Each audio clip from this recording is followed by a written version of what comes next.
Okay चले यार, तो बात करते हैं कि प्रीवियस लेक्चर में इलेक्ट्रोस्टैटिक में कहाँ तक हम डिस्कस कर लिए थे। तो यार अपन एक लास्ट में क्वेश्चन कर रहे थे, क्या motion of charges in electric field. हम क्या डिस्कस कर रहे थे? Motion of charges in electric field. और हमने खास बात देखी थी कि किस टाइप की इलेक्ट्रिक फील्ड है वो, यूनिफॉर्म। और यूनिफॉर्म में कितनी सिंपल सी बात निकल के आई थी कि अगर यूनिफॉर्म है मतलब ई की जो वैल्यू है वो कांस्टेंट है, तो एक्सेलरेशन भी क्या आता है? कांस्टेंट। मतलब इक्वेशन ऑफ मोशन पूरी यूज कर सकते हैं, समझा ना। उसके बाद मैंने एक बहुत इंपॉर्टेंट क्राइटेरिया बताया था कि यार पाथ कैसा होगा किस किस केस में। वो चीजें यार बहुत इंपॉर्टेंट है, थोड़ी सी ध्यान देनी है थ्योरेटिकल एस्पेक्ट से। नीट वाले स्टूडेंट इस चीज को काफी ध्यान देंगे कि यार कब फोर्सेस या फील्ड किस तरफ होंगी, तब अकॉर्डिंग मोशन कैसा होगा। फिर मैंने देखो आपको यहाँ पर ये भी बताया था कि यार देखो एसएचएम में भी इलेक्ट्रिक फील्ड आ जाता है, स्प्रिंग वगैरह में कोई प्रॉब्लम नहीं होती, सिंपल पेंडुलम में प्रॉब्लम हो जाती है। लास्ट अपन डिस्कस कर रहे थे दो प्लेट के बीच में फील्ड दी है अगर, तो अपन क्या करेंगे। तो बड़ी सिंपल सी बात है, मुझे पता है यहाँ पर एक फोर्स लगेगा, एक्सेलरेशन लगेगा, जिसकी वैल्यू क्या होगी? QV by m। प्रॉब्लम ये कि वेलोसिटी हॉरिजॉन्टल है, तो ये किस टाइप का क्वेश्चन बन जाता है? प्रोजेक्टाइल का क्वेश्चन बन जाता है कि ये पार्टिकल इस तरीके से प्रोजेक्टाइल करेगा।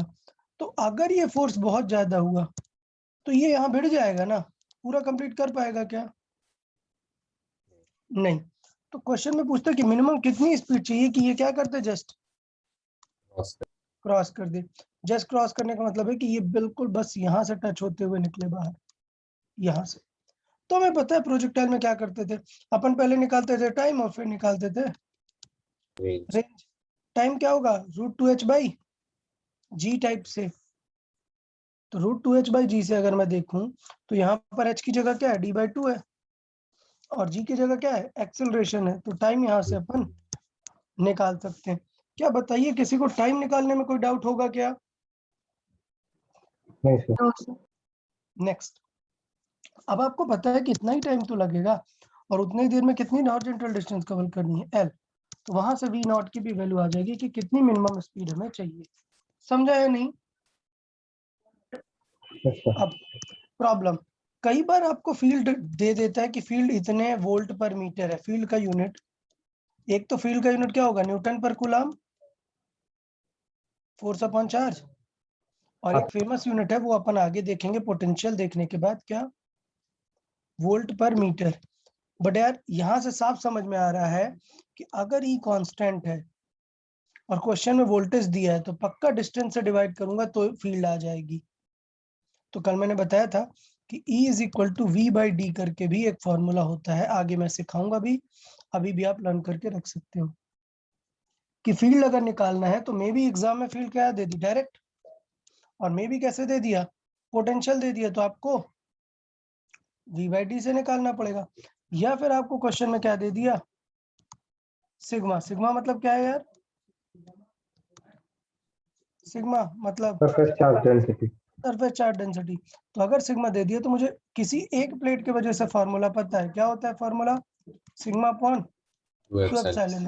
लेकिन अच्छी बात ये है कि यार प्लस की वजह से नीचे की तरफ होगी और खुद नेगेटिव वाले की वजह से भी नीचे होगी, तो दो हो गए ना, तो मिलके क्या बनेगा? Sigma upon epsilon not. तो ये एक और गलती हो जाती है कि कई बार जल्दी जल्दी में सीधे आप फॉर्मूला क्या यूज कर लेते हैं? बस सिग्मा अपॉन 2 एप्सिलॉन। ये नहीं होगा, ये एक प्लेट का है, दोनों का रिजल्ट निकालेंगे तो क्या आता है? Sigma upon epsilon not. यार अब एग्जाम में पता होना चाहिए कि यार सर ने 3 चीजें बताई हैं कि इधर फील्ड ऐसे दे देगा, या फिर फील्ड पोटेंशियल से देगा, या फिर फील्ड डेंसिटी से देगा। तो जब तक आपको ये 3 चीजें नहीं याद होंगी एग्जाम में आप क्वेश्चन कभी अप्रोच कर ही नहीं पाओगे। तो ध्यान देना है कि किस तरीके से क्वेश्चन फ्रेम हो सकता है। कोई डाउट क्या यहाँ तक? नहीं सर। सोचो मैं क्वेश्चन बदल दूं, अब मैं बोलूं कि चलो अगर मैंने, मेरी स्पीड आई ये क्या मिनिमम स्पीड, क्या है ये? Minimum to cross the plates. सोचो मैंने अगर और फास्ट दे दिया 2v0 दे दी, तब क्या होगा? ये क्रॉस कर पाएगा प्लेट को या नहीं? कर पाएगा। बिल्कुल कर पाएगा। और फास्ट कर ले जाएगा ना यार, मतलब यहाँ तक तो पहुंचेगा ही नहीं, वो बहुत जल्दी ही निकल जाएगा, यहीं कहीं पर ही निकल जाएगा। समझा या नहीं? तो कुछ याद आ रहा है बुलेट वाला क्वेश्चन प्रोजेक्टाइल में? भाई नेक्स्ट संडे काइनेमेटिक्स भी आ रहा है। खैर काइनेमेटिक्स में प्रोजेक्टाइल नहीं है, 1D आ रहा है सिर्फ। तो समझे इस चीज को कि तब आपसे क्या क्वेश्चन पूछेगा कि कितनी दूर जाके ये डेविएट हो जाएगा, समझा कि नहीं? कितना डिस्टेंस ड्रॉप होके ये बाहर निकल जाएगा। और दूसरी चीज पूछेगा कि कितना एंगल बना के निकलेगा। समझा या नहीं? हाँ सर। तो ये हाइट किस पे डिपेंड करती है, कुछ बताओ? बुलेट कितनी डिस्टेंस फॉल करेगी? ये डायरेक्टली डिपेंड करती है हाफ GT बट यहाँ पर जी वगैरह तो नहीं लग रहा है। कौन लग रहा है यहाँ पर? ए। QE by M. अब हमें क्या निकालना बाकी है? टी। तो टी निकाल लेंगे, एल अपॉन स्पीड कितनी कर देंगे? 2v0। समझा या नहीं यार सबको? अब बताओ बेटा एंगल कैसे निकालेंगे, कौन बताएगा कि डेविएशन कितना होगा? अभी तो स्ट्रेट जा रहा था, अब तो शिफ्ट हो गया ना थीटा एंगल। ये डेविएशन कैसे निकालेंगे?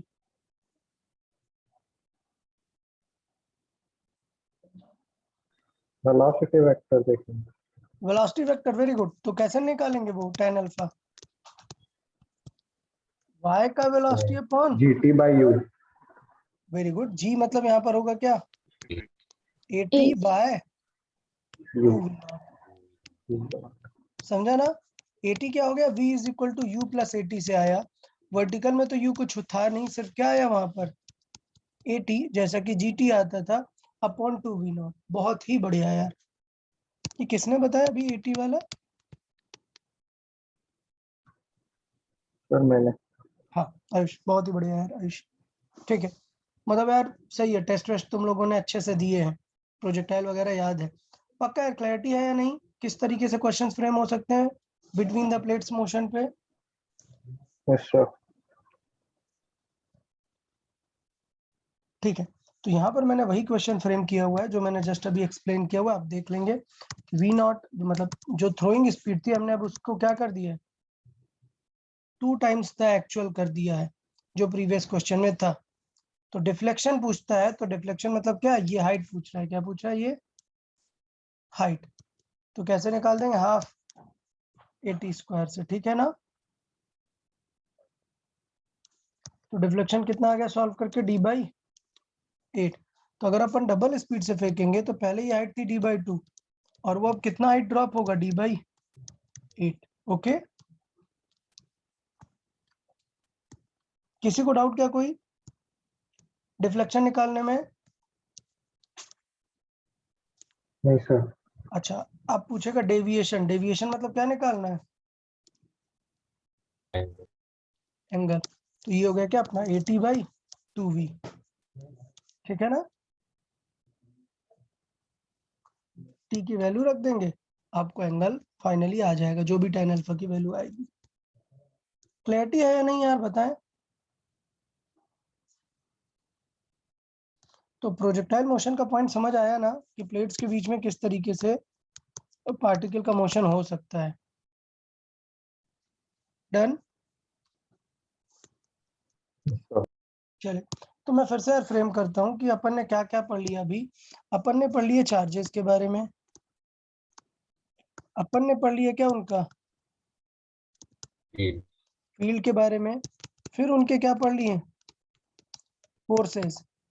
फोर्सेस हमने पहले पढ़ लिए थे, बट फील्ड भी हमने डिस्कस कर लिया। क्लियर है यहाँ तक? अब अपन एक नया टर्म डिस्कस करेंगे, क्या?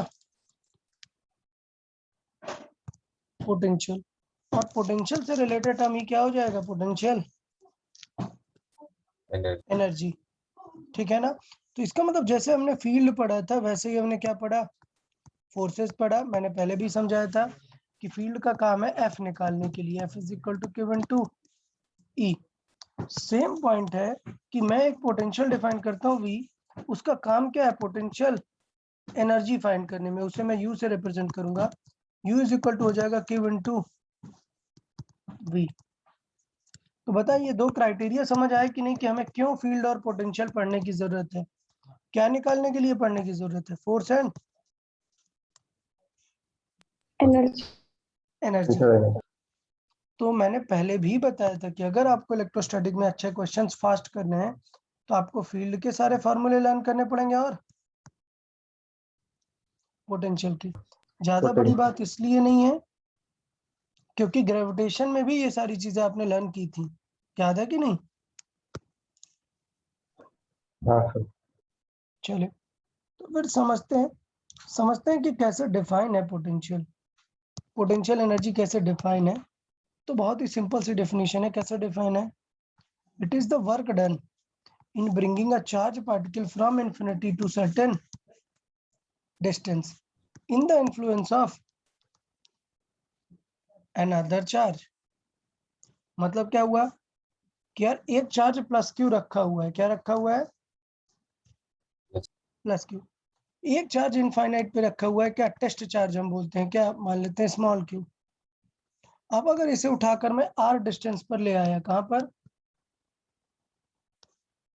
आर डिस्टेंस पर। तो समझें कि जब मैं इसे लाऊंगा तो ये वाला प्लस क्या करेगा? उसे रिपेल करेगा। रिपेल करेगा, इसलिए हमें क्या लगाना पड़ेगा? एफर्ट्स लगाने पड़ेंगे ना। और वो एफर्ट्स मतलब वर्क, मतलब एनर्जी। और वही एनर्जी इस सिस्टम की क्या कही जाती है? समझा या नहीं? हम इनफाइनाइट से कहीं तक लेके आएंगे, जो एफर्ट्स लगाना पड़ा, वर्क करना पड़ा, उसी को हम बोलेंगे कि अच्छा इसने इतना वर्क यूज कर लिया। बोल देंगे कि चलो इसके पास इतनी ही एनर्जी आ गई। डन। इसका मतलब क्या हुआ इतनी एनर्जी आने का?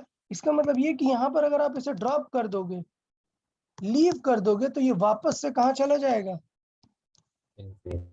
इनफाइनाइट। क्यों? क्योंकि इसके पास इनफाइनाइट से यहाँ तक आने की एनर्जी स्टोर हो चुकी है, जिसे हम इसकी क्या बोलते हैं? समझा या नहीं यार ये बात? चलिए अब इसका मैथमेटिक्स सॉल्विंग देख लेते हैं यार। ऑल्दो ग्रेविटेशन में किया हुआ है, बट यहाँ पर फिर देखते हैं। हमें पता है कि कोई भी एनर्जी डिफाइन कैसे? Work done by conservative force negative. याद है कि नहीं? पोटेंशियल एनर्जी कैसे डिफाइन होती है? अब हमें पता है वर्क कैसे निकाल सकते हैं? Force into displacement. अब फोर्स तो वेरिएबल होगा ना। अरे भाई यहाँ पर होगी तो डिस्टेंस अलग है, यहाँ पर होगी तो डिस्टेंस अलग है, तो फोर्स वेरिएबल है या नहीं है? तो वर्क डन कैसे निकालेंगे? इंटीग्रेट करके। कैसे इंटीग्रेट? हमने रख दिया फार्मूला किसका? फोर्स का। तो अगर हम x के रेस्पेक्ट में 1/x² को इंटीग्रेट करेंगे तो आंसर क्या आता है? -1/x। और अपन इनफाइनाइट से r तक की लिमिट रख देंगे तो आंसर क्या आ जाएगा? इनफाइनाइट वाला 0 हो जाएगा, क्या बचेगा? 1/r।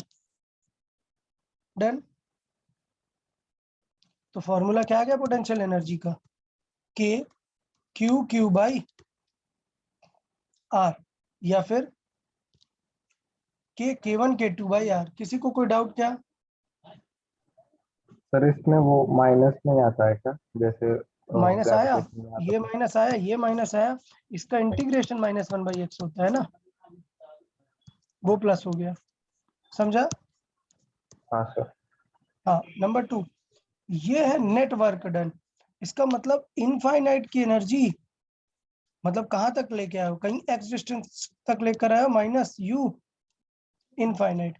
Actually this is the change in internal energy. याद है एक्चुअल स्टेटमेंट क्या है? Change in internal energy is equal to work done by conservative force. क्योंकि इंटरनल एनर्जी तो बिना रेफरेंस के डिफाइन ही नहीं है ना। समझा कि नहीं? तो आपने लिमिट यहाँ पर रखी चेंज आपने रखा इनफाइनाइट से r, तो इसका मतलब क्या हो गया? ये चेंज, और चेंज मतलब क्या हो गया? u r minus u infinite. तो ये जो KQ/R है ये किसकी वैल्यू है? u r minus u infinite. अब पूरे इस चैप्टर में हम इनफाइनाइट की पोटेंशियल एनर्जी क्या मानते हैं? रेफरेंस 0। तो इसका मतलब अगर मैं बोलूं कि लेट से potential energy at infinite is not 0, तो क्या r डिस्टेंस वाली ये होगी क्या? नहीं, this will be this plus u eight infinite. समझा कि नहीं? तो कभी भी ये मत भूलना U एट आर पोजीशन, इसका फॉर्मूला क्या होता है? ये होता है K Q1 Q2 by R plus U infinite, ये होता है। समझा या नहीं?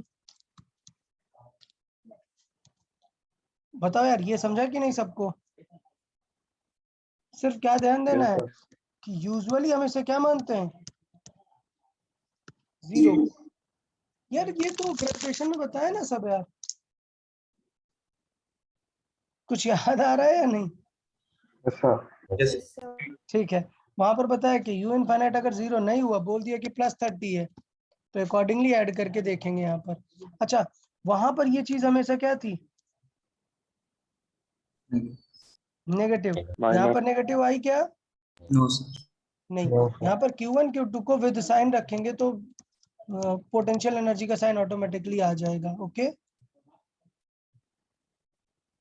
तो अब इसका मतलब क्या हुआ कि हाँ, potential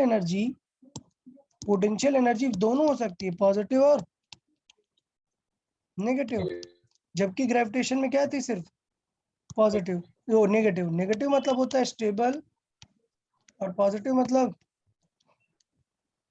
unstable. In other word, positive मतलब होता है रिपल्सन और नेगेटिव मतलब अट्रैक्शन। तो ग्रेविटेशन में क्या कभी रिपल्सन फोर्स लगता है क्या? नहीं, इसलिए वहां कहीं भी पॉजिटिव नहीं हो सकती, बट यहाँ हो सकता है ना। दोनों प्लस प्लस है तो क्या लगेगा? रिपल्सन। दोनों माइनस माइनस है तो क्या लगेगा? और अगर इन्हें मैथमेटिकली सॉल्व करोगे Q1 Q2 को, तो आंसर क्या आएगा? प्लस। आंसर क्या आएगा? प्लस। जबकि एक प्लस और एक माइनस पिक किया तो आंसर क्या आएगा? नेगेटिव। मतलब इस फॉर्मूले में Q1 Q2 को क्या रखते हैं? विद साइन रखते हैं। क्लियरिटी है या नहीं इस चीज को लेके?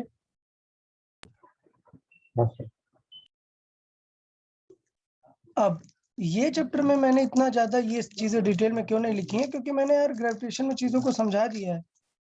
ठीक है, तो थोड़ा सा चीजों को आप लोग भी ध्यान देंगे इसमें। नेक्स्ट, हमने डेफिनेटली कहाँ पर पढ़ा है? वर्क पर एनर्जी में पढ़ा है। क्या? एक वर्क एनर्जी थ्योरम याद है? वर्क एनर्जी थ्योरम क्या थी? ये लाइन बताए, work energy theorem. Work done by external plus work done by all non conservative and conservative force. Change in kinetic energy. तो मैंने बताया था कि नॉन कंजर्वेटिव मतलब सारे एक्सटर्नल फोर्स, और कंजर्वेटिव में फील्ड आती है। जैसे मैंने देखा था क्या? Potential energy, gravitational potential energy. क्या देखा था? Spring potential energy. और यहाँ पे कंजर्वेटिव फील्ड आती है, नहीं क्या? Electric field. तो यहाँ पर क्या लिखते हैं? Work done by electric field. अब मैं बोलता हूँ कि मैं किसी चार्ज को स्लोली लेके आया। स्लोली मतलब क्या होगा? Velocity constant. वेलोसिटी कांस्टेंट मतलब काइनेटिक एनर्जी चेंज हो रही है क्या? नहीं। तो हमने जितना वर्क किया वो किसमें स्टोर होगा? Work done by electric field, और नेगेटिव आएगा। समझा ना? और work done by electric field क्या होता है? Negative of work done by electric field is change in its potential energy. तो जो भी एक्सटर्नल वर्क होता है वो सीधा क्या चेंज करा देता है आपको? पोटेंशियल एनर्जी, अगर स्लोली मूव हो रहा है। ठीक है, तो चले पोटेंशियल एनर्जी कैसे लिखते हैं? बहुत ही सिंपल सिंपल सी चीजें देख लेते हैं। अगर मुझे क्या लिखनी है? पोटेंशियल एनर्जी एक सिस्टम की, दो पार्टिकल है तो क्या होगा आंसर? क्लियर या नहीं? अगर तीन पार्टिकल है तो ऑल यूनिक पेयर्स। कॉम्बिनेशन देखेंगे। सिस्टम मतलब क्या होगा? All combination of two charges. क्या होगा? All combination of two charges. तो इसे क्या बोलते हैं? Internal energy of interaction. ठीक है ना? तो मैंने तीन चार्ज पार्टिकल लिए, तो क्या क्या कॉम्बिनेशन बनेंगे? 1 and 2, 2 and 3 एंड 3 and 1। सबको समझा कि नहीं? तो एनर्जी क्या होगी? सेम ये सेम ये सेम ये, क्या होगा? 3 kq1q2 बाई r। समझा या नहीं? बताइए।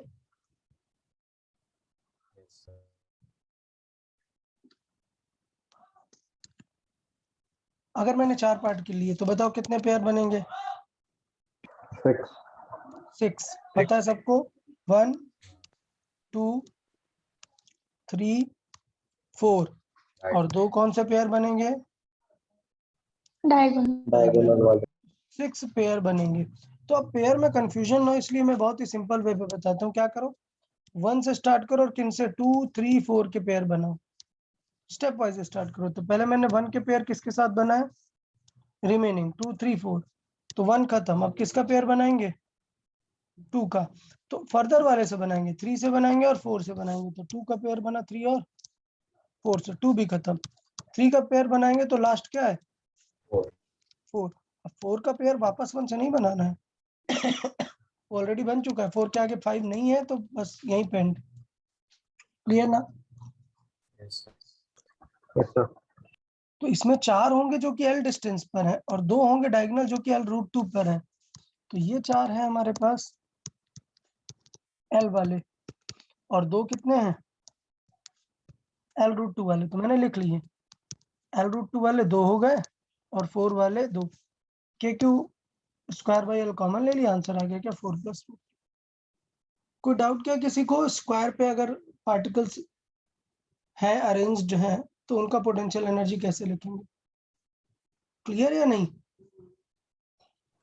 हाँ सर अब देखो 4 से भी ज्यादा आ गए तो टफ होता जाएगा ना क्वेश्चन इंटरेक्शन लिखना। तो हमारे पास कुछ क्या होना चाहिए? शॉर्टकट होना चाहिए। शॉर्टकट क्या हो जाएगा? होगा n/2। n क्या है? कितने नंबर ऑफ चार्जेस हैं आपके पास? क्या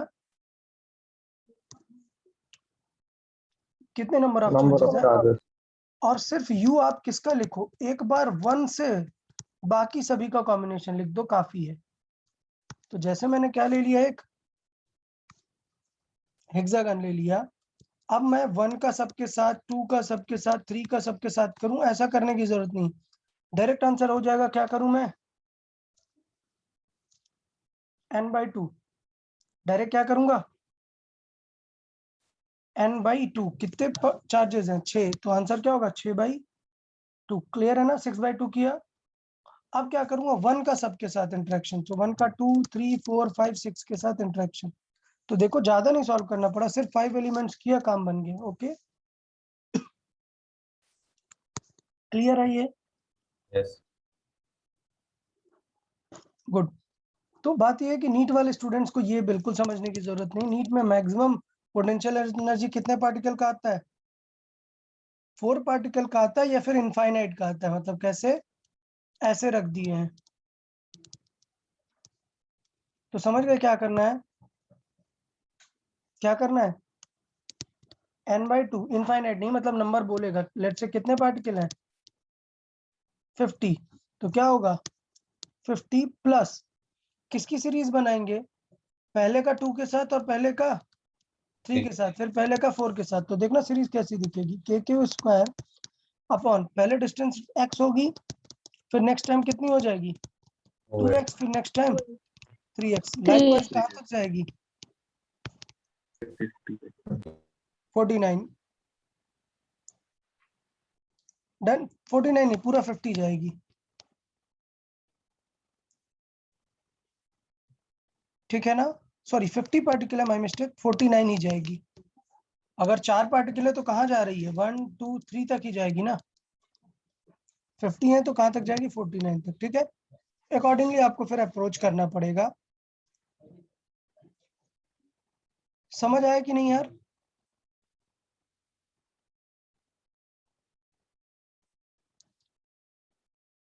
ठीक है, तो ये n/2 एंड 1 to all का समझ आया कि नहीं?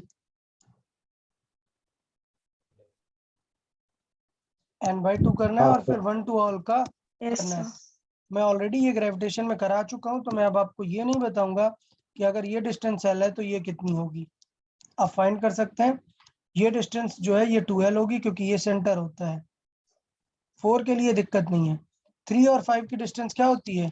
देखने में सेम नहीं लग रही बट सेम होती है। तो इसका मतलब ये है कि आप 1 to 3 मत फाइंड करो। क्या फाइंड करो? 1 to 5, because it is a diagonal of, sorry perpendicular of L and 2L, समझा या नहीं? तो आंसर कितना आ जाता है? √3L। क्लियर सभी को? हेक्सागन के बारे में लर्न रहना चाहिए चीजें। लेट्स से अभी मैंने क्या दे दिया, एक क्यूब, तो क्यूब के कॉर्नर्स पे कितने चार्जेस आ सकते हैं? 8। आंसर कहाँ से स्टार्ट होगा? 8/2, और फिर क्या करेंगे? 1 के 7 कॉम्बिनेशन लिख देंगे। डन। तो अब 7 मतलब पूरे 7 नहीं लिखने, समझना है यार कि 2 और 4 और 5 कितने डिस्टेंस पर है L ये जो 3 है वो ऐसा डायगोनल है फेस डायगोनल बोलते हैं। 8 भी क्या है? फेस डायगोनल है। और 6 भी क्या है? फेस डायगोनल है। सबसे लास्ट वाला डायगोनल ये बस अलग होगा। तो 3 होंगे L, 3 होंगे L√2, और एक ये लास्ट होगा मेजर डायगोनल जो होता है √3L। ठीक है ना? तो मुझे लगता है पोटेंशियल एनर्जी इतनी कोई बड़ी बात नहीं है। पोटेंशियल एनर्जी का रिलेशन लिखना, फॉर्मूला क्या है? n/2 into U1 to all। Clear ना?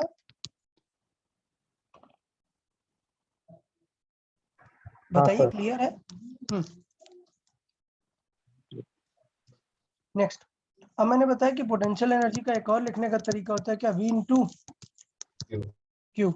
तो अब हम डिफाइन करेंगे कि व्हाट इज इलेक्ट्रिकल पोटेंशियल। तो याद है ना, अपन F इज इक्वल टू लिखते हैं Q इंटू E। E की डेफिनेशन क्या होती है कि how much force it will feel on a unit charge. तो पोटेंशियल भी डिफाइन होगा, how much work will be done for a unit charge. उसी को बोलेंगे कि ये उसका पोटेंशियल है। ओके, तो डेफिनेशन देखें, रीड करें। एनीवन, कोई रीड करे?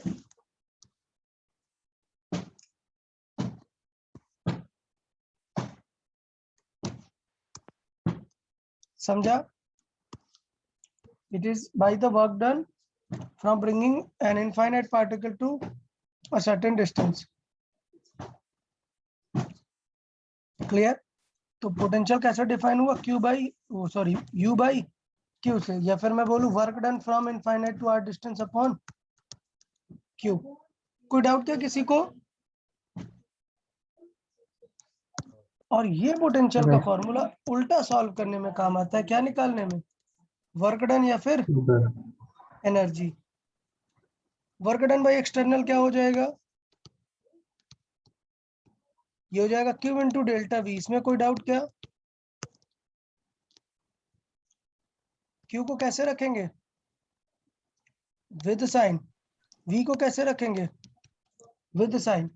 मतलब आप समझिएगा, एक इलेक्ट्रिक फील्ड है, मान लेते हैं वहां पर, यहाँ पर है 20 वोल्ट और यहाँ पर है 60 वोल्ट। एक पॉजिटिव चार्ज पार्टिकल को आप लेके आए हो 60 से 40 तक, बताओ कितना वर्क करना पड़ेगा? 2 कूलम का पॉजिटिव चार्ज 60 से 20 जा रहा है, कितना वर्क करना पड़ेगा? तो क्या आंसर होगा? वर्क प्लस 2 इंटू फाइनल कितना है? 40। हाँ, फाइनल माइनस इनिशियल लिखेंगे हमेशा। हाँ माइनस। तो कितना वर्क करना पड़ा? -80। ये बताओ माइनस वर्क का मतलब क्या होता है? कोई बताएगा कि क्या मुझे सच में चार्ज को लेके जाना पड़ेगा या खुद चला जाएगा वो? अबे यार क्या बात कर रहे हो? पॉजिटिव वर्क मतलब लेके जाना पड़ेगा ना, एफर्ट लगाना पड़ेगा। नेगेटिव वर्क मतलब हमें नहीं करना पड़ा, किसी और ने हमें करके दे दिया। समझा कि नहीं यार? इसका मतलब ये है, charge can flow from higher to lower by own. Charge can flow from higher to lower by its own. समझ आया ना क्यों? अरे भाई समझा कि नहीं? हायर पोटेंशियल से लोअर पोटेंशियल कोई भी चीज क्यों चली जाती है? क्यों? क्योंकि वर्क डन हमें नहीं करना है। तो फिर कर कौन रहा है वर्क डन? तो यहाँ पर लॉजिक आता है कि वर्क डन कर रहा है conservative force, that is electric field. तो work done by electric field define होता है negative of work done by external. तो देखो यहाँ पर 2 क्वेश्चन बनते हैं, बहुत अच्छे से ध्यान देंगे यार, बहुत अच्छे से ध्यान देंगे। क्या 2 फेमस क्वेश्चन बनते हैं? नंबर 1, क्या, फाइंड द वर्क डन, और आंसर प्लस माइनस में दिए हैं, तो बताओ कौन सा वर्क डन फाइंड करोगे? कुछ नहीं बोला उसने, बोला फाइंड द वर्क डन। अगर सिर्फ फाइंड द वर्क डन बोला है तो हमेशा क्या फाइंड करेंगे? पॉजिटिव। पॉजिटिव नहीं, नहीं, एक्सटर्नल, मतलब क्यू को भी विद साइन और डेल्टा वी को फाइनल माइनस इनिशियल। क्लियर या नहीं? लेकिन अगर बोल दिया कि find the work done by field, तो इसका मतलब क्या हो जाएगा? वो अपन फाइंड यही करेंगे, बस नेगेटिव लगा के रखेंगे एक्स्ट्रा। तो अगर यहाँ पर -80 आया तो वर्क डन बाय फील्ड कितना होगा? +8। देखो फील्ड के लिए आंसर पॉजिटिव आ रहा है, इसका मतलब फील्ड काम कर रहा है। हमारे लिए आंसर नेगेटिव मतलब हम नहीं कर रहे, कोई और कर रहा है। तो कौन कर रहा है एक्चुअली ये वर्क? फील्ड। तो बेटा जब भी ऑप्शन सारे पॉजिटिव हैं तो आंख बंद करके कुछ भी सॉल्व कर दो, कुछ फर्क नहीं पड़ेगा। लेकिन अगर आंसर में +10 वोल्ट भी है और -10 वोल्ट भी है, तुरंत क्या हो जाना है आपको? केयरफुल। क्लियर कि नहीं? समझा? तो बेटा एक चीज फिर से बताता हूँ, W = Q × डेल्टा V, ये किसका वर्क डन है? एक्सटर्नल। एक्सटर्नल। चलो फिर से इस बात को मैं बोलता हूँ, चलो फिर से बताओ। ये फॉर्मूला जो आप लर्न करोगे W = Q × डेल्टा V, थोड़े दिन में भूल जाएगा, बट ये याद रखना है। बताओ ये किसका वर्क डन है? एक्सटर्नल। एक्सटर्नल। एक्सटर्नल क्वेश्चन में अगर कुछ नहीं बोला, जस्ट बोला वर्क बताओ, तो कौन सा फाइंड करेंगे? एक्सटर्नल एक्सटर्नल अगर बोला कि वर्क डन बाय फील्ड बताओ, तो फिर क्या कर देंगे? Minus negative. और Q और डेल्टा V होगा फाइनल माइनस इनिशियल, और Q को विद साइन रखेंगे। ओके ना? तो बता पोटेंशियल समझाना। चलो जल्दी से बता इसके लिए question. Find the work done, कुछ कहा क्या कि कौन सा? नहीं, तो कौन सा वाला फाइंड करेंगे? एक्सटर्नल। एक्सटर्नल। क्या आंसर हो जाएगा? -14 2, कहाँ से कहाँ जा रहा है भाई? +20 तो 30। 60 to 30, तो क्या करोगे? 60 - 30, -30 30 - 60, सही है, बहुत बढ़िया। तो वर्क डन बाय एक्सटर्नल क्या आ गया? पॉजिटिव। इसका मतलब सच में उसको काम करना पड़ेगा। ये चार्ज 60 से 30 खुद नहीं जाएगा, मतलब ये चार्ज क्या है? एक नेगेटिव है, इसलिए खुद नहीं जाएगा, हमें लेके जाना पड़ेगा। वर्क डन हमारा पॉजिटिव है। समझा कि नहीं यार वर्क डन रिलेटेड? यार बताएं। यस सर चले, बहुत बढ़िया। नेक्स्ट क्या है अपना? नेक्स्ट है पोटेंशियल के फॉर्मूले लर्न करेंगे हम। कहा था ना मैंने कि पोटेंशियल के फॉर्मूले लर्न करेंगे, उसका काम क्या आएगा? पोटेंशियल एनर्जी लिखने में। और पोटेंशियल एनर्जी का बहुत अच्छा काम ये है कि change in electrical potential energies, अगर अदर कोई वर्क डन नहीं है एक्सटर्नल, तो क्या हो जाएगा? Change in kinetic energy. अच्छा कुछ याद है, अगर मैंने पूरी पोटेंशियल एनर्जी चेंज 0 कर दिया तो पार्टिकल कहाँ पहुंच जाएगा? उस स्पेशल स्पीड को क्या बोलते हैं? Very good. तो वो सारा कुछ यहाँ पर भी आएगा, ऑलरेडी बहुत नोन है, बहुत बार रिवीजन हो चुका है, इसलिए मैं स्टार्ट करता हूँ। चले लर्न करना शुरू करेंगे। पॉइंट चार्ज के लिए पोटेंशियल का आंसर क्या हो जाएगा? मुझे पता है V = क्या? U/Q। तो एक Q कैंसिल आउट हो जाएगा, डेफिनेटली आंसर क्या आएगा? K Q/R। कोई डाउट क्या? कोई डाउट क्या इसमें? नहीं। नेक्स्ट, मुझे चाहिए रॉड का पोटेंशियल लिखो। तो भाई रॉड का पोटेंशियल क्या करेंगे? रॉड का एक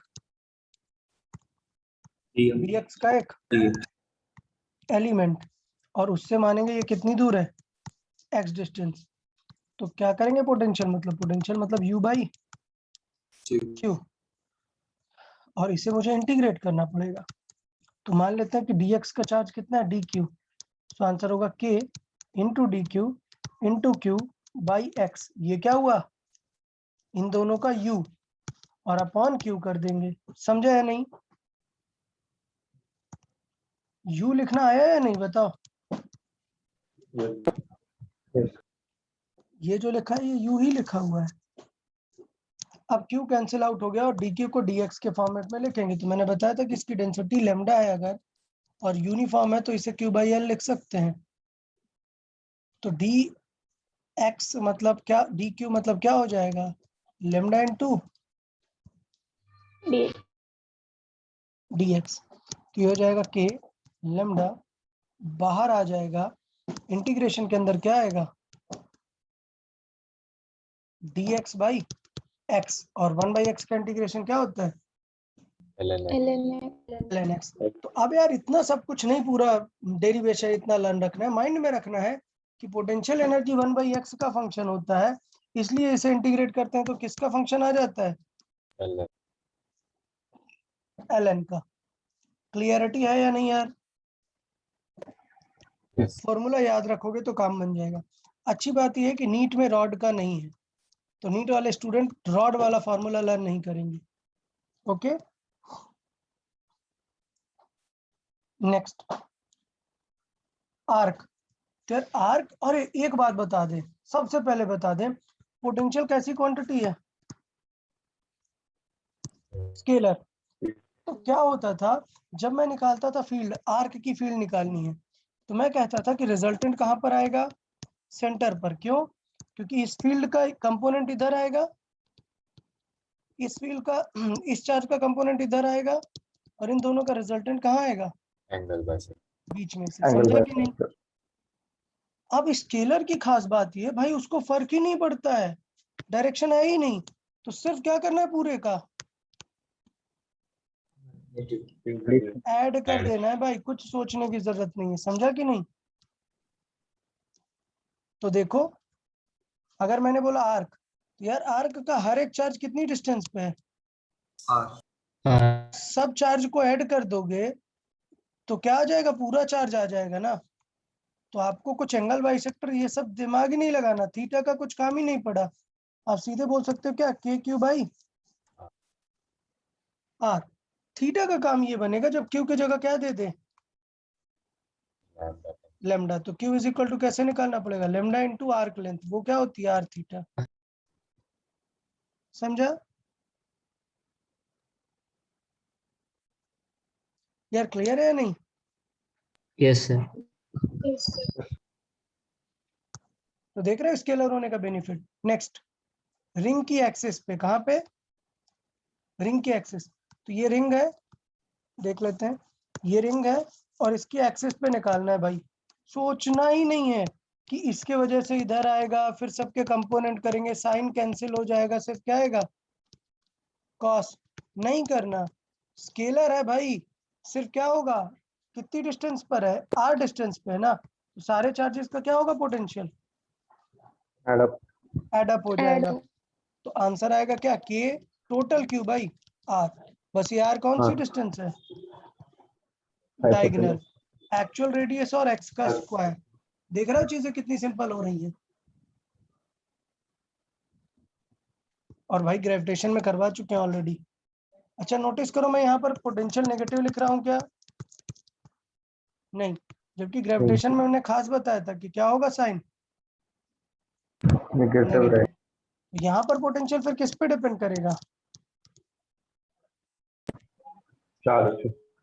पॉजिटिव चार्ज के पोटेंशियल को पॉजिटिव और नेगेटिव चार्ज के पोटेंशियल को नेगेटिव।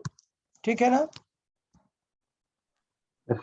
नेक्स्ट, डिस्क का करेंगे। तो अब यार डिस्क का लर्न करना पड़ेगा, मैंने बताया, क्योंकि डिस्क का डिराइव करना पड़ेगा कैसे, छोटे छोटे रिंग लेके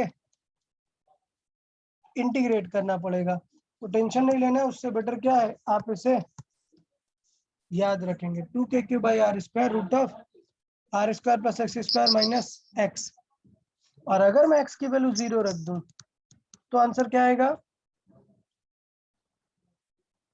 2k³ जो कि सबसे ज्यादा वैल्यू ऑफ पोटेंशियल होती है। मैंने ग्रेविटेशन में लर्न कराई थी या नहीं, कि हमारे नॉन ऑब्जेक्ट में सबसे ज्यादा किसके सेंटर पर होता है पोटेंशियल, डिस्क।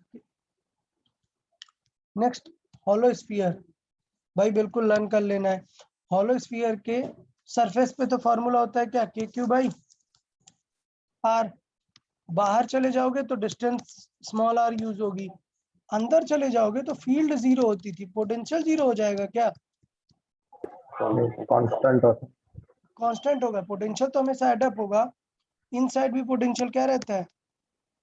कांस्टेंट। तो इसका ग्राफ क्या आता है? ये वाला। समझा या नहीं? Yes, sir. अंदर क्या है?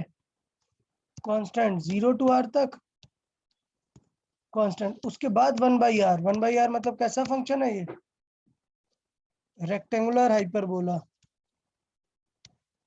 क्लियर? Yes. याद आ रहा है होलो स्फीयर या नहीं? Yes, sir. तो इनसाइड कांस्टेंट और बाकी पूरा ये सही है। फिर सॉलिड स्फीयर। यार अब सॉलिड स्फीयर आ गया तो बताया था मैंने कि सॉलिड स्फीयर का क्या करना पड़ेगा? लर्न करना पड़ेगा। आउटसाइड तो वही होगा as a point charge Q/r। Surface पर भी क्या होगा? पॉइंट चार्ज, सिर्फ इनसाइड बदल जाता है। इनसाइड का फॉर्मूला लर्न करना पड़ेगा, Q/2r³ और ब्रैकेट में 3r² - r²। तो ये याद करने का बेनिफिट ये है कि सेम फॉर्मूला आपको कहाँ देखने को मिलता है? ग्रेविटेशन और इलेक्ट्रोस्टैटिक में एकदम बिल्कुल सिमिलरिटीज हैं, सिर्फ ग्रेविटेशन में चीजें स्ट्रिक्ट हैं, अट्रैक्टिव फोर्सेस ही हैं, पॉजिटिव ही रहेगा हमेशा मास, जबकि चार्ज नेगेटिव हो सकता है, फोर्सेस रिपल्सिव हो सकते हैं। ठीक है ना भाई? अब इसमें अगर मैंने r की वैल्यू 0 रख दी तो आंसर कितना आ जाता है? 3/2 Q/2। 3/2। इसका मतलब मैंने ये आपको ड्रॉ भी कराया था कि पोटेंशियल का ग्राफ क्या होता है कि इनसाइड पैराबोलिक रहता है इस तरीके से, और नीचे फिर हाइपरबोलिक डिक्रीज होता है। तो यहाँ पर वैल्यू होती है कितनी? K/r, जबकि यहाँ पर कितनी है? 1.5 और 3/2 ऑफ K/r। तो सेंटर पर होती है ये वैल्यू, सरफेस पर ये बाद में हाइपरबोलिक फंक्शन में डिक्रीज होता है। तो ये हाइपरबोलिक है, जबकि ये पैराबोलिक, क्योंकि ये r² का फंक्शन है इनसाइड। यार याद रहेगा कि नहीं यार? ग्रेविटेशन में भी सिखाए ना यार। Yes sir. चलो ठीक है। तो यार काफी कुछ हो गया, लर्न करने के लिए काफी कुछ हो गया। हमने सारी चीजों का क्या देख लिया? पोटेंशियल लर्न कर लिया है। तो अभी एनर्जी लिखना इजी हो जाएगा जब हम किसी ऑब्जेक्ट के साथ लिखेंगे। मतलब मैंने बोला एक रिंग के पास यहाँ पर एक चार्ज रखा है, बताओ पोटेंशियल एनर्जी क्या हो जाएगी सिस्टम की? रिंग है Q, तो क्या ऐसे इजीली लिख देते? क्या नहीं, हम लिखेंगे कि इस रिंग के वजह से यहाँ पर पोटेंशियल कितना है, और फिर U का आंसर होगा Q × that V। समझा या नहीं? और ये भी बहुत ही सिंपल आ जाएगा, क्या? K/√r² + x²। समझा या नहीं? ये स्लैंट हाइट। पता है क्लैरिटी हुआ या नहीं? कैसे पोटेंशियल एनर्जी लिखेंगे रिंग और चार्ज की? फिर से देखिए होता यह है कि जब यहाँ पर चार्ज था तो पोटेंशियल एनर्जी का फॉर्मूला क्या था? कोई डाउट क्या?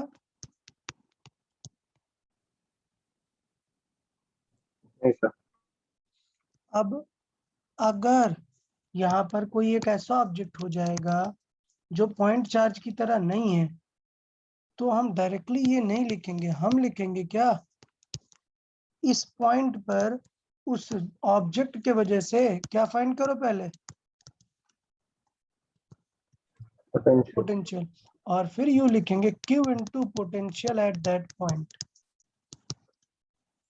समझा या नहीं? ये काम है पोटेंशियल के फार्मूलाज को। बताए पोटेंशियल को लेके क्लैरिटी है या नहीं? हाँ सर। अच्छा, अब आते हैं थोड़े से, ये तो लर्निंग वाली बातें ये आप लोग कर लोगे। बहुत सारे थ्योरेटिकल क्वेश्चंस आते हैं कुछ चीजों को लेके, तो समझेंगे। थ्योरेटिकल क्वेश्चन में नेक्स्ट हमारा जो सबसे इंपॉर्टेंट सेक्शन है वो क्या है? क्या नेम दिया हमने? Equipotential surface. Equipotential surface. बेटा नेम से ही क्लियर लग रहा है, क्या होना चाहिए वहां पर? Potential same है. Potential same. अब मेन काम की बात कि ये जो इक्विपोटेंशियल सरफेस है क्या रियल होना जरूरी है क्या? नहीं. इट कैन बी इमेजिनरी और रियल। बस काम की बात ये है कि क्या होना चाहिए वहां पर। Potential same. तो मुझे पता है कि पोटेंशियल किस पे डिपेंड करता है, आर पे ना यार, के क्यू बाई आर। अगर आर सेम है तो काम बन जाएगा ना,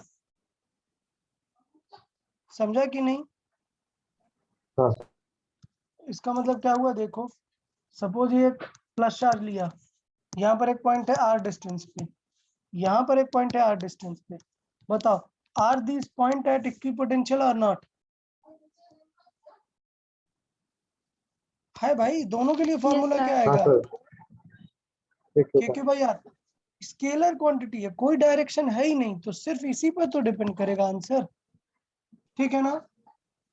Yes sir. तो अब आपको सारे पॉइंट्स ढूंढने पड़ेंगे जो कि किस डिस्टेंस पर हो, आर पर। तो वो कैसे मिलेंगे? वो तो एक क्या बना रहे होंगे, सर्कल। सर्कल। तो इससे एक बात समझ आई कि definitely equipotential surface for a charge कैसा होगा, स्फेरिकल। 3D में देखोगे ना, सर्कल थोड़े बोलोगे 3D में, समझा या नहीं?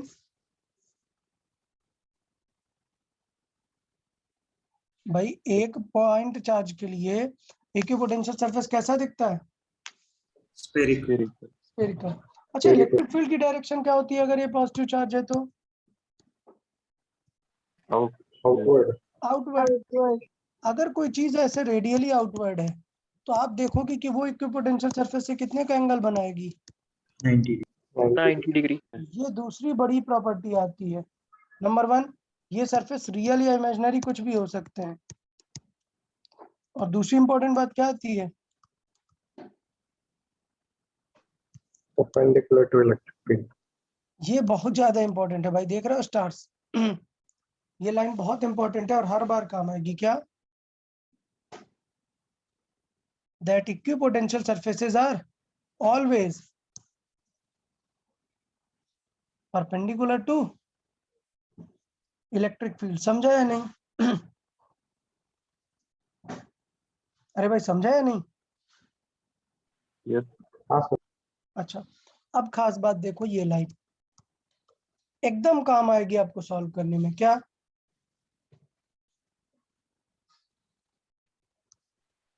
No external work is required to move a change.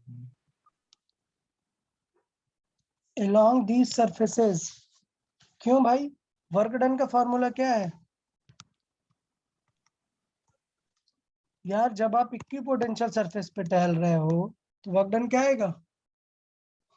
Zero. मतलब इस चार्ज को इस पाथ में लेके आने में वर्क डन कुछ भी नहीं लगेगा। समझा कि नहीं? Yes sir. नेक्स्ट, ये लाइन देखें। For radial type of field like point charge or sphere. किनकी फील्ड रेडियल होती है? पॉइंट चार्ज और स्फीयर। ये सरफेस कैसे होते हैं? स्फेरिकल। और अगर यूनिफॉर्म फील्ड है तो ये सरफेस कैसे होते हैं?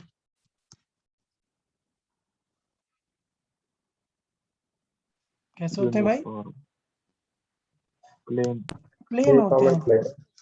मतलब क्या हुआ देखो, देखें, इसका मतलब ये हुआ कि जब मैंने कहा कि चार्ज ऐसा है और फील्ड कैसी है, रेडियल है, तो surface has to be spherical because that should be perpendicular to all the fields. लेकिन अगर फील्ड यूनिफॉर्म है, मतलब कैसे है, इस तरीके से, तब बेटा परपेंडिकुलर होते हैं ना पोटेंशियल, तो क्या आएंगे इक्विपोटेंशियल। ये समझा या नहीं? समझा कि नहीं बताया? Yes. इसका मतलब इससे बहुत सारे लॉजिकल इंटरप्रिटेशन निकल सकते हैं। नीट वाले लोग जो डीसी पांडे के चेक पॉइंट्स करते हैं उसमें काफी थ्योरेटिकल क्वेश्चन मिलेंगे इस चीज पे लेके, कि इसका मतलब ये हुआ कि अगर एक इलेक्ट्रिक फील्ड यूनिफॉर्म है, क्या है? यूनिफॉर्म है। क्या है? इलेक्ट्रिक फील्ड यूनिफॉर्म है, तो पोटेंशियल कैसा होगा? परपेंडिकुलर। इसका मतलब ये हुआ कि इक्विपोटेंशियल ये है, तो अगर मैं बोल दूं कि इसे इरेज कर देता हूँ, ये पॉइंट ए है, मैं यहाँ से 10 मीटर नीचे आ गया, बताओ कितना वर्क डन करना पड़ेगा? 0। 0। इलेक्ट्रिक फील्ड के परपेंडिकुलर वर्क डन करने का कोई भी मतलब नहीं है, क्योंकि इलेक्ट्रिक फील्ड का परपेंडिकुलर क्या होता है? 0। इक्विपोटेंशियल होता है, और इक्विपोटेंशियल पर वर्क डन 0। बताएं क्लियरिटी है या नहीं? Sir, हाँ, will you please explain again which part? this one? Which part? That perpendicular. Okay, मतलब परपेंडिकुलर वाली पॉइंट जस्ट सिंपल है, स्ट्रेट है कि अगर फील्ड ऐसी है तो इक्विपोटेंशियल कैसा होगा? परपेंडिकुलर। तो अगर क्वेश्चन में इक्विपोटेंशियल बोला ही नहीं है, बोला है एक चार्ज पार्टिकल को कोऑर्डिनेट 4,3 से मैं कोऑर्डिनेट 4,-6 तक लेके गया, what is the work done? सोचना ही नहीं है। देखो इनका एक्स कोऑर्डिनेट सेम है, मतलब इट इज परपेंडिकुलर, सिर्फ वाई पे जा रहा है ना मूव, तो Yes, फील्ड sir. के परपेंडिकुलर है, मतलब ये किसके अलोंग मूव कर रहा है? इक्विपोटेंशियल। तो अब एग्जाम में बोलेगा नहीं, बार बार एग्जाम में बोलेगा नहीं कि work done along the equipotential क्या होगा, भाई वो सबको पता है 0 होगा। क्वेश्चन फ्रेम करेगा, समझना पड़ेगा आपको कि इक्विपोटेंशियल है या फिर सॉल्व करने की जरूरत है, ठीक है ना? Yes. अब ये लास्ट पार्ट, तो इसमें 2 सबसे ज्यादा इंपॉर्टेंट चीज थी। नंबर 1 क्या थी? और परपेंडिकुलर रहता है। परपेंडिकुलर। और नंबर 2 ये सबसे खतरनाक और इंपॉर्टेंट थ्योरेटिकल लाइन है, पढ़ो। और यही 2 चीज है जो सब कुछ आपको सॉल्व करवा देगी। Number 1, equipotential is perpendicular to E, और दूसरी क्या चीज है?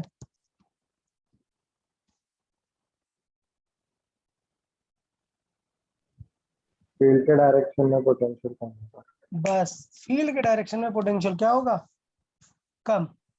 तो अब यार कॉमन सेंस बताना, समझना यार। अब देखना क्वेश्चन कैसे इस रेंज में गया। नंबर 1, ये पॉइंट ए है और ये पॉइंट बी है। मैंने आपसे कहा find the work done from B to A. सिर्फ आपको बताना है पॉजिटिव होगा या नेगेटिव, बताओ। नेगेटिव। आराम से समझेंगे। Pause. फील्ड की डायरेक्शन है आगे, तो पोटेंशियल डिक्रीज होगा या बढ़ेगा? डिक्रीज होगा। Degree. मतलब V B is less than. PA. इसका मतलब जब आप फाइनल कहां से कहां जा रहे हैं हम? B2. B2A जाना चाह रहे हैं ना। B2A क्वेश्चन पूछा है, तो बेटा किसका पोटेंशियल ज्यादा है? ए का। मतलब फाइनल माइनस इनिशियल क्या है, आंसर आएगा? Pause. वर्क डन पॉजिटिव होगा, वहां पर करना पड़ेगा हमें वर्क डन, समझा कि नहीं? Yes. तो ये मैंने किस लॉजिक से लगाया? इक्विपोटेंशियल के लॉजिक को लेके गया। अब मैं फोर्स का लॉजिक भी लगा सकता हूँ, कैसे?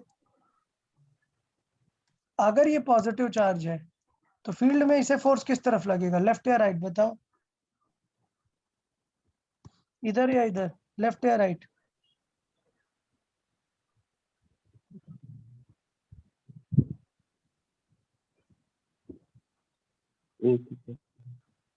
क्या यार तुम लोग इतनी छोटी सी बात में इतना समय लोगे?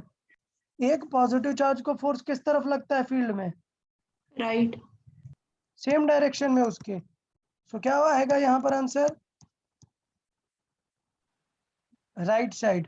अगर Right नेगेटिव चार्ज होता तो अपोजिट फोर्स लगता है। तो अगर यार फोर्स राइट साइड लग रहा है और आप बेचारे को लेफ्ट की तरफ लेके जाने का ट्राई करोगे, तो आपको एफर्ट लगाना पड़ेगा ना, समझा कि नहीं? Yes. वर्क डन करना पड़ेगा या नहीं करना पड़ेगा, ये मैंने दोनों तरीके से समझा है। पोटेंशियल के लॉजिक से भी समझा दिया और फोर्स के लॉजिक से भी समझा दिया। बट फिर भी बहुत सारे क्वेश्चन में मैं आगे आपको ये बताता जाया करूंगा कि देखो यहाँ पर ये लाइन यूज हो रही है, कौन सी? फिर से रीड करो, ये बहुत इंपॉर्टेंट लाइन है। क्या है ये?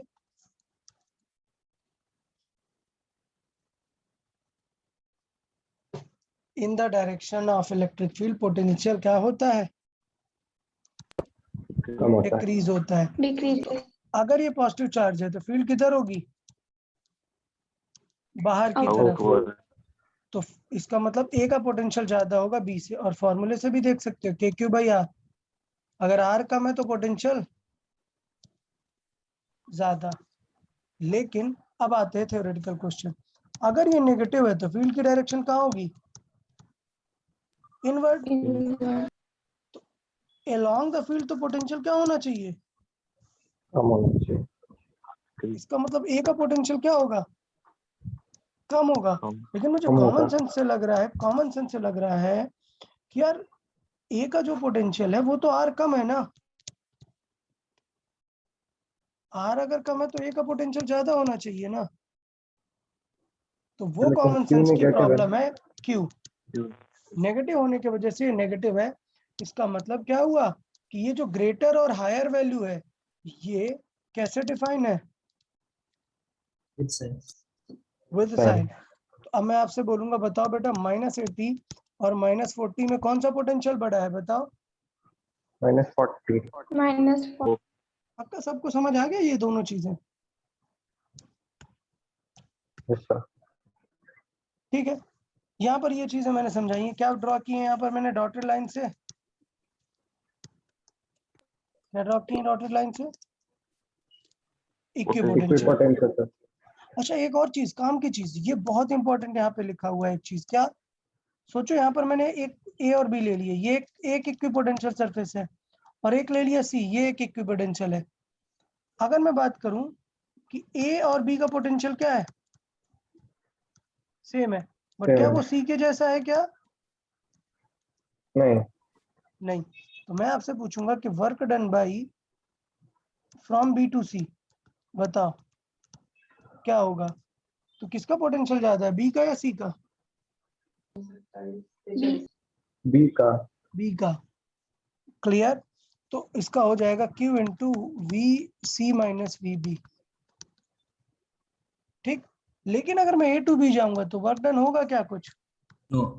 नहीं सर। नहीं।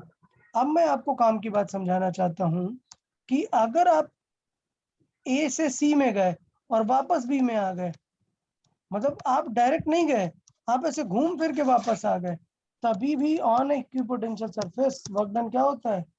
0. 0। ऐसा इसलिए है क्योंकि वर्क डन डायरेक्टली रिलेटेड होता है इंटरनल एनर्जी से, and internal energy is not path function. इसका मतलब ये है कि क्या पाथ फॉलो किया इससे कोई मतलब नहीं है। What is the initial and final condition, उसके अकॉर्डिंग अगर वो दोनों इक्विपोटेंशियल पर है तो हमेशा आंसर क्या आएगा? 0। समझा है नहीं? Yes sir. ओके, चले। तो ये कुछ क्वेश्चन दिया हुआ है, देखें क्या है। Find the potential energy at of a given system when the charge is at a distance a। ए कितनी दूर है? √3r। सॉरी, ए कहां पर है?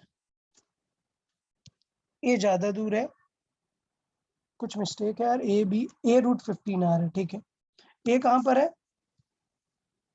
√15r। तो क्या समझाया आपको कि अगर आपको ए पर लिखना है तो KQ1 Q2/r मत लिखो, क्या लिखोगे? Q into delta। Q into V at A. अब अगर चार्ज ये कैसा है? नेगेटिव, तो विद साइन लिखेंगे उसे। ओके। Yes sir. और डिस्टेंस कितनी हो जाएगी? बिकॉज पोटेंशियल लिखते हैं डायगोनल डिस्टेंस से रिंग का, तो आंसर क्या हो जाएगा? KQ/√ऑफ दिस दिस। सॉल्व हो गया, आंसर आ गया। कोई डाउट क्या? पोटेंशियल एनर्जी एट ए, नहीं sir. Potential energy if the charge is at B, क्या आएगा आंसर फिर?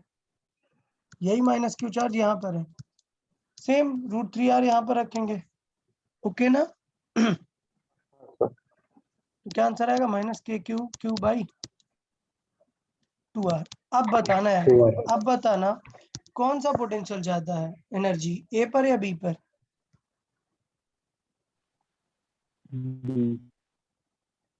ये डिवाइड बाई 4 है तो वैल्यू क्या होगी, ये स्मॉल, जबकि ये Small.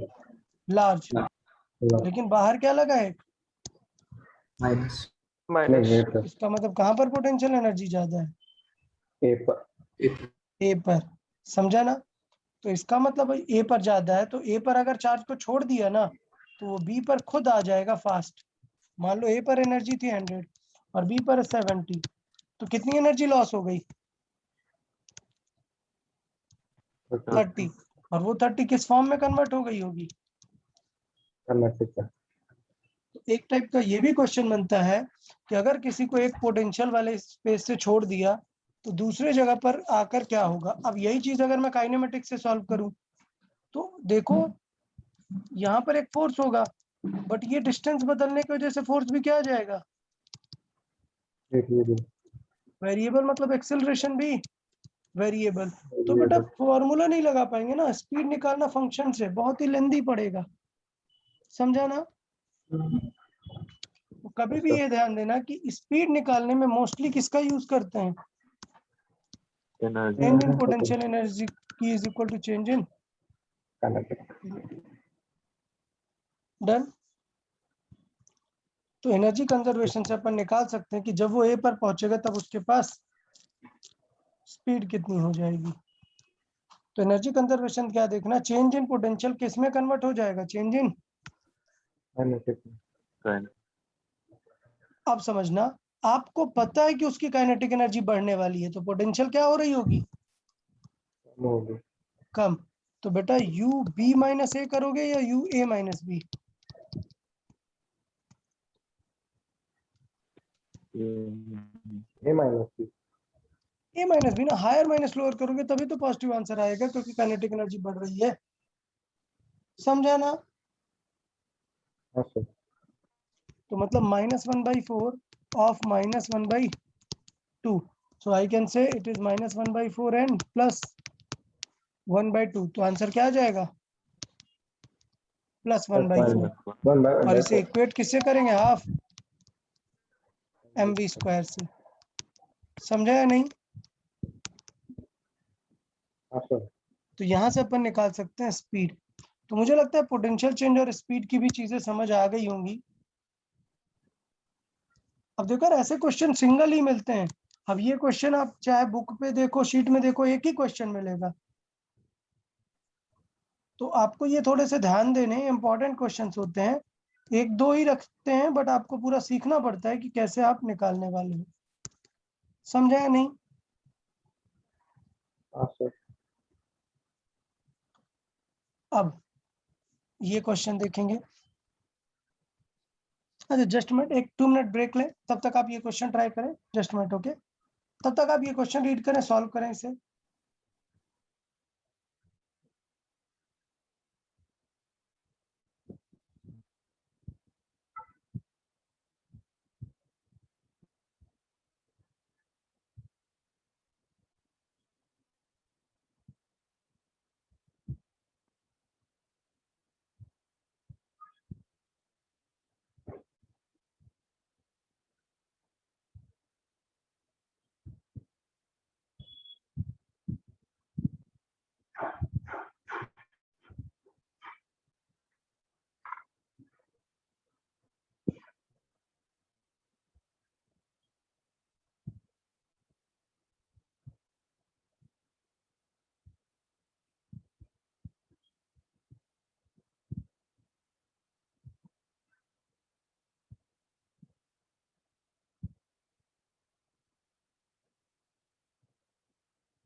ओके देखें,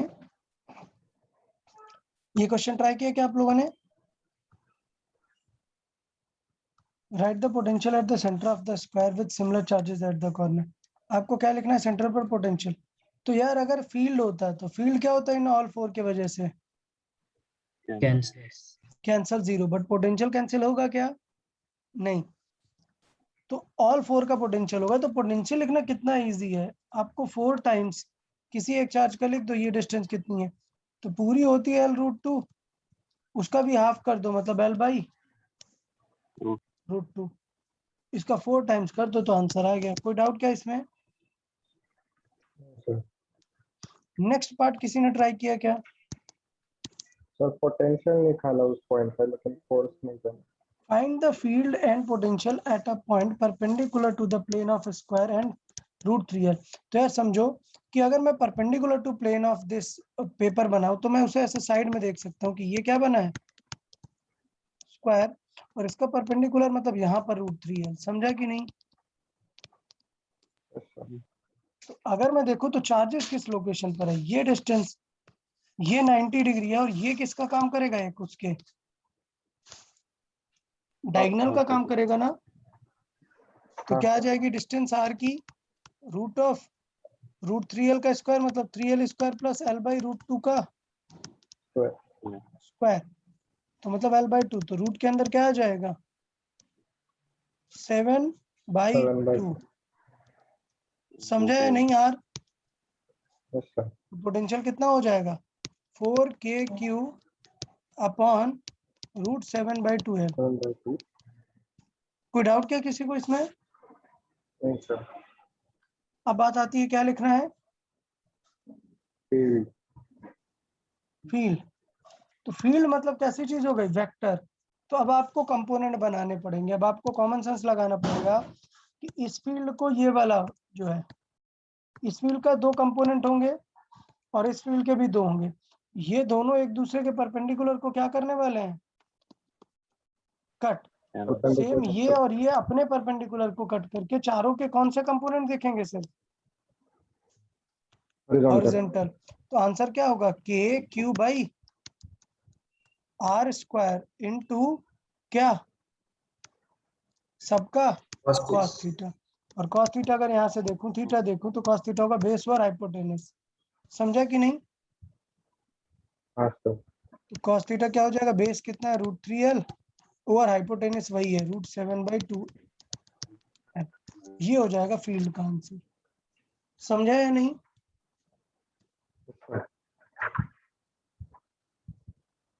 ठीक है, इस तरीके से अपन ने यहाँ पर फील्ड का भी आंसर देख लिया है। आंसर वही आया है 4√3 अपॉन √7/2 का स्क्वायर था और ये था टोटल क्यूब। या फिर मैं पावर रूट हटा के क्या लिख दूं 7/2 टू द पावर 3/2। बताओ पोटेंशियल और फील्ड निकालने में कोई भी डाउट क्या है किसी को? अब हमने बोला कि एक charge particle negative charge particle इनके पास रखा हुआ है, तो बताओ ये स्टेबल है कि नहीं है? ये तो अभी यहाँ पर फिक्स है ना, फोर्स क्या लग रहा है नेट 0। अब अगर आप इस नेगेटिव चार्ज पार्टिकल को बाहर लेके जाने का ट्राई करोगे तो ये सारे फोर्स क्या करेंगे उसे अरे स्टॉप करेंगे और पुश कर देंगे। अरे ये नेगेटिव चार्ज है यार, पुल तब करें। क्या करें वापस पुल करेंगे। तो किस टाइप का इक्विलिब्रियम है, स्टेबल है अनस्टेबल? स्टेबल। टेबल स्टेबल है।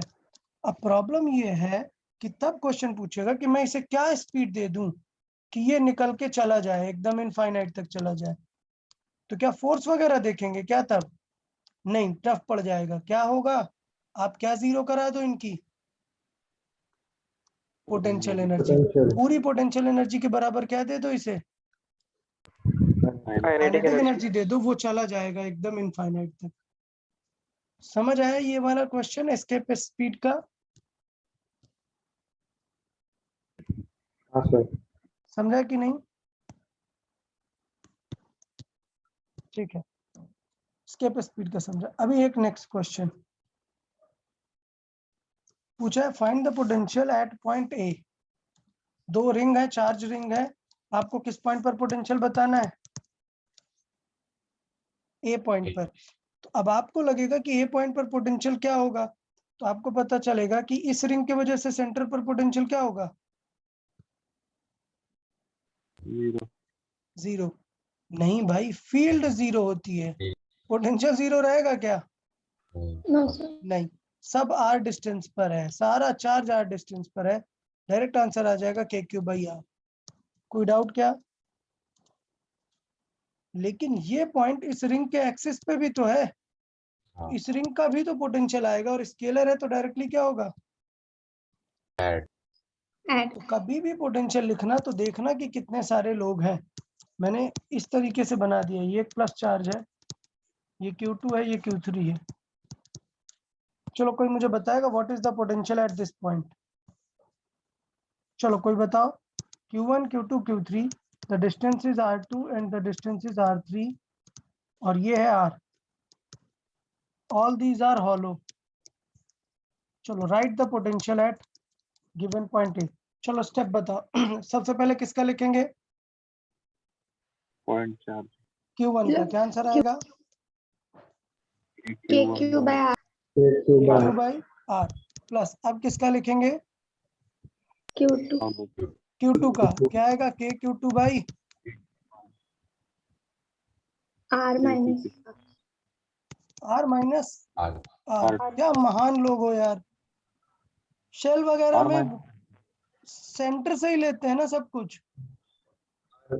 वाला स्मॉल आर।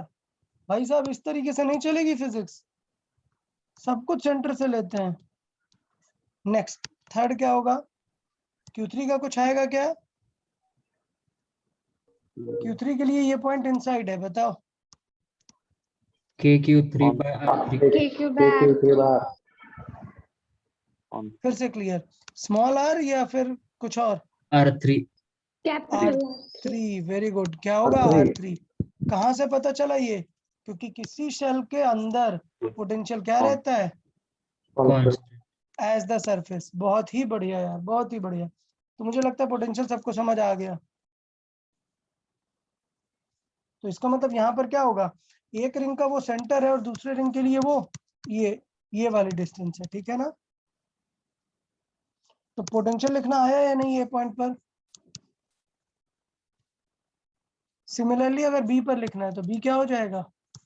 इस रिंग का सेंटर और इस रिंग के लिए हाइट। ओके ना? अब क्वेश्चन पूछेगा कि एक नेगेटिव चार्ज को यहाँ से ड्रॉप किया, तो बताओ वो किस स्पीड से यहाँ पहुंचेगा। तो बड़ी सिंपल सी बात है, अगर मैंने पोटेंशियल लिख लिया तो मैं इनका क्या देखूंगा? Change in potential energy. उतनी ही क्या मिल जाएगी उसे? Kinetic energy. बस इस तरीके से सिंपल सा सिनेरियो हमें डील करना है, जिसे अपन क्या बोलते हैं? Conservation of energy. क्या? चेंज इन, सीधा ये लाइन लिखो, change in energy will give change in kinetic energy. Okay, यहाँ पर मैंने क्या किया? एनर्जी इक्वेट की है कि ए पॉइंट और बी पॉइंट की टोटल एनर्जी क्या कर दो? इक्वल कर दो। बट ग्रेविटेशन में मैंने बताए थे, दोनों मेथड बताए थे क्या, कि इक्वल भी कर सकते हैं अपन, या फिर बेस्ट क्या होता है? Change in kinetic energy is equal to change in potential. ठीक है ना? तो बताओ स्पीड रिलेटेड क्वेश्चन में कुछ डाउट आएगा क्या? नहीं। बहुत बढ़िया। नेक्स्ट पॉइंट, इसके क्वेश्चन आपको नेक्स्ट दिखना स्टार्ट हो जाएंगे।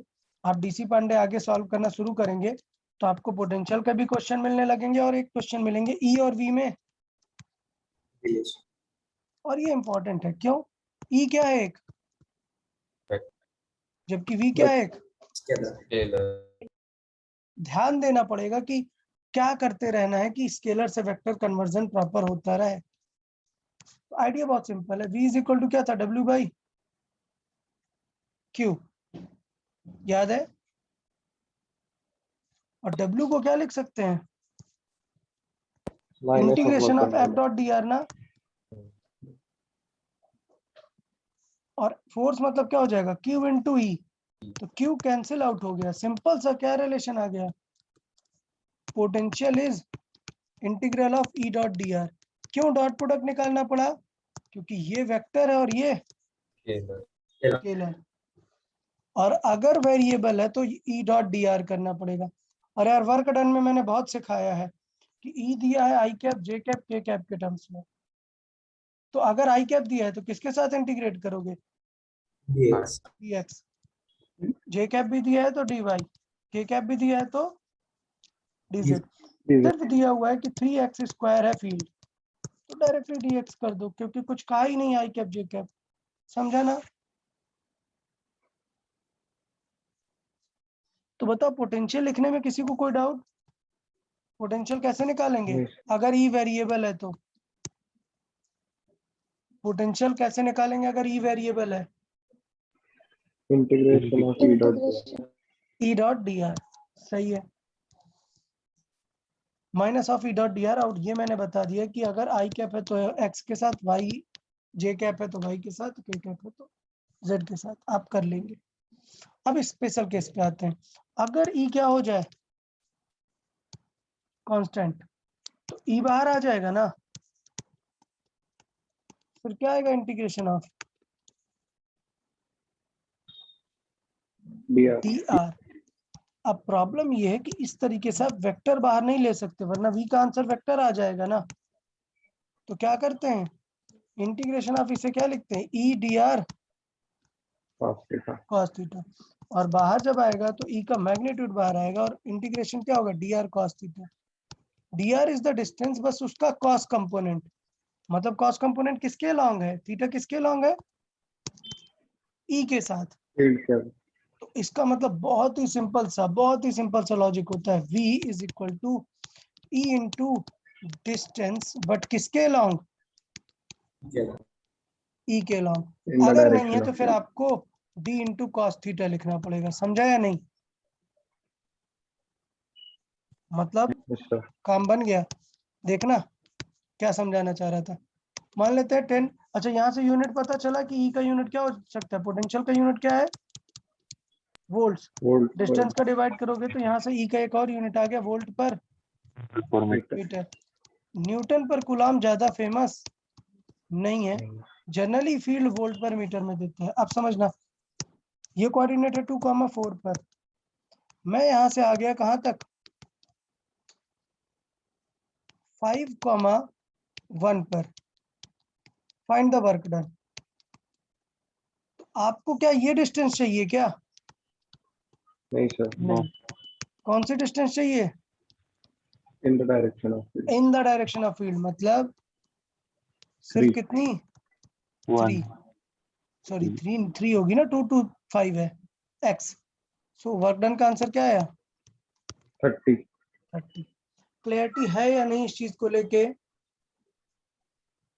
सर वो हाँ नहीं ठीक है, कोऑर्डिनेट ये 5 है ना x का कोऑर्डिनेट और ये 2 है, तो इन दोनों के x के कोऑर्डिनेट में डिफरेंस कितना है, ये तो v इज इक्वल टू होता है e इंटू डी, अगर e क्या है यूनिफॉर्म, बस d ध्यान देना ये किसके डायरेक्शन में है, e के डायरेक्शन में है, डन। अब बात आई कि कभी कभी ये कहेगा आपसे, देखना ये कहेगा कि ये 40 वोल्ट पर है, बताओ यहाँ का पोटेंशियल कितना होगा, सॉरी ये वर्क डन नहीं है, माय मिस्टेक, ये क्या है, चेंज इन पोटेंशियल। अब बताओ यहाँ का क्या होगा, 70 होगा या 10 होगा,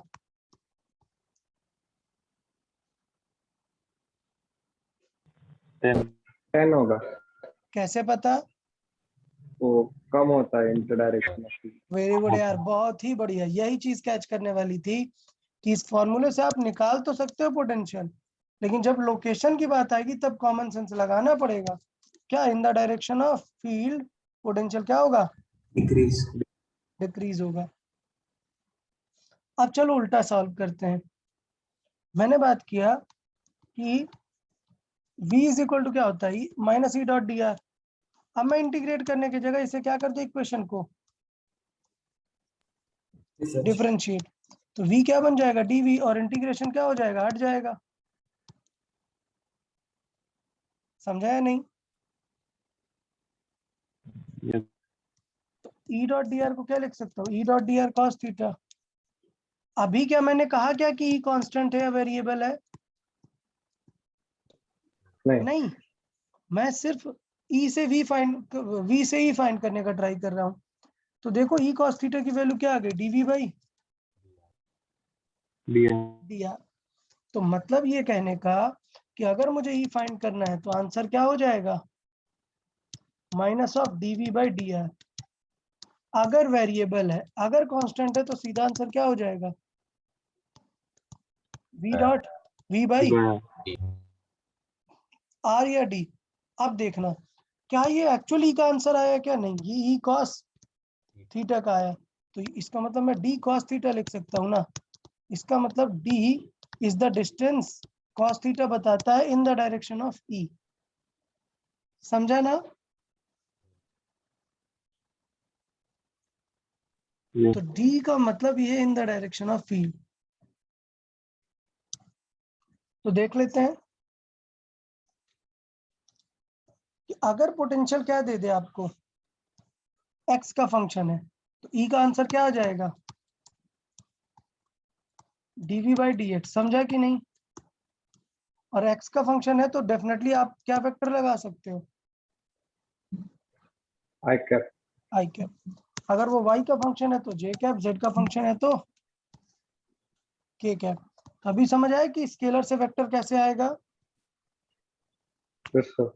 नेक्स्ट, अगर पोटेंशियल तीनों का फंक्शन है, क्या है, सब साथ में दिया है potential is x square y plus x.